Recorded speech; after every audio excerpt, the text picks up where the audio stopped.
Dünyada en çok dil hangi ülkede konuşulur biliyor musunuz?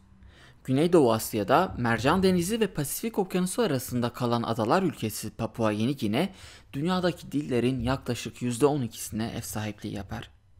Ülkede 820 dolayında dil konuşulur. Fakat bu dillerin çoğu 1000 kişinin altındaki topluluklar tarafından konuşulur. Ülke halkının sadece %2'sinin konuştuğu İngilizce resmi dil olarak kabul edilir.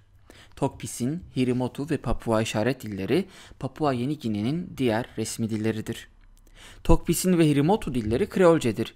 Yani yerel dillerle İngilizcenin bir karışımıdır. Ülkede Padgin denilen ortak bir dil daha vardır. Bu dilde Kreolce olmak üzere pek çok kişi tarafından konuşulur.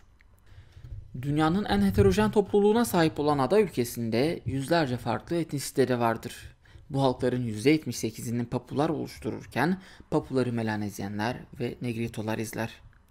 1883 yılında İngiltere adına Avustralya tarafından, 1884'te de Almanya tarafından kolonileştirilen Papua Yeni Gine, 1973 yılında özerkliğini, 1975 yılında da bağımsızlığını kazandı.